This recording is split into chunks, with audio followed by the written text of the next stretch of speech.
Hi everyone, it's Nicole, and I thought I would show you what I did with my digital files. Now, if you've been following me for a while, you know that my digital files, I had them by color files. So I had a red file, a black file, brown file, so on and so forth. But the more digital files that we were getting, I found that my files were getting really thick and I was finding it difficult to find anything in the file. So I decided to divide it by type.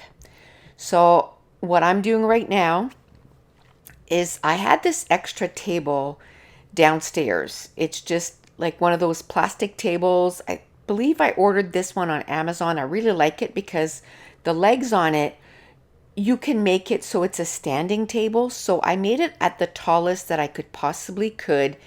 And the great thing about this is I was able to move my garbage can under that table. So yes, I'm using the surface of the table, but then again, I can use under the table and it's working out great. Now I took the table and I put it right in front of my window, and for now, my table was empty, right? So I'm using it to be able to separate all the different file folders that I had. So basically, I'm grabbing a color or a family color and then I'm dividing it by type.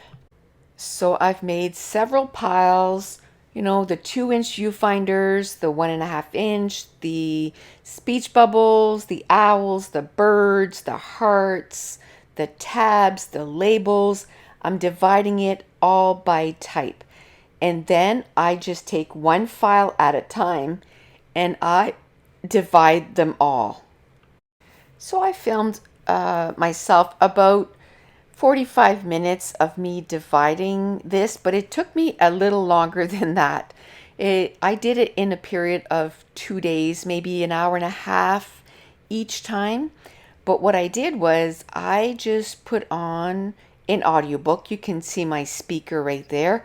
And so I listened to an audiobook and I would go one file at a time and I would divide it all into the different shapes.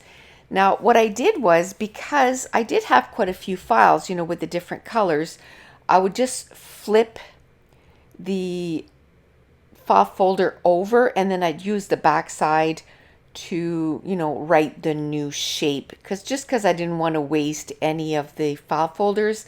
But I did buy a stack of 100 file folders, so that worked out really great. One thing I was doing is, as I was separating all of these into shapes, I could tell, when I went to the red file and when I got to the 2-inch circles, if all I had was, a half a sheet, well, then I knew that I needed to print more 2-inch circles. So I did have a little sheet next to me and I would write down the shape the one time, and then I would, next to it, I would put the color, so blue. So that's what I'm doing right here. I'm writing down which ones I needed. Now, another thing I did was, instead of making 3 piles for the hearts, I put all the hearts together. And then when it was time to separate the hearts, then I separated them into the 2-inch, the 1.5, and the 1-inch. Same thing with the viewfinders. I put all the viewfinders together, and then once I was pretty much done unloading all the files, then I separated them by size.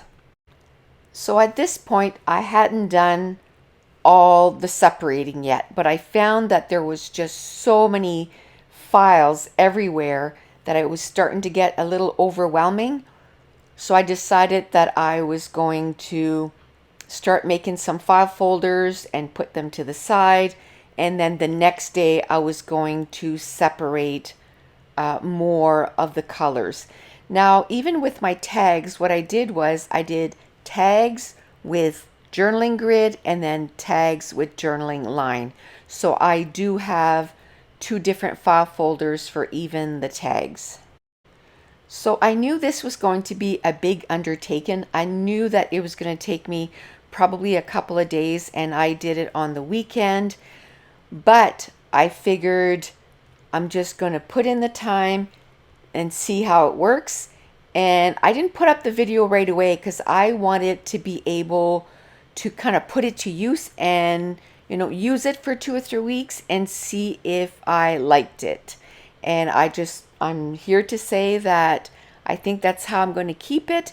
And now I'm going to go sort of real time and show you how it now looks on the table, all nice and organized. Okay, so I thought I'd show you what it looks like. At the beginning of the video, I showed you me separating all those files. So I had this table downstairs. I had bought it for something else, and it was just sitting there. And I got it on Amazon. I like it too because you can vary the legs. So this is actually like standing size. I don't know if I'd like it for scrapbooking, but look what I like is that I have a whole row of those metal things here. I got these on Amazon. They're just called file organizers. And I've done it so that I've alphabetized all my digital prints. Everything is all there. And then I was running out of room and I had some more of those, and I can do a second. I could, if I wanted to, put a second one in front, which I don't know if I will. It's not as if I have to pull them out this way. You know what I mean? I can find the file and pull it out this way. So I could put two there if the need is there. And then in the second one here, because it's something that I use a lot, is I put my tiny letters. So I put like the feeling good black text, feeling good white text, typewriter font black text, typewriter font white text, so on and so forth. So everything is all organized, and now when I'm looking for something, I want 1.5-inch circle, they're all together. So I just thought I would share that with you. I'm really loving how this turned out, and I have a spot for it, and it's really close to where I work, so I can just come and get the file I need and then use it.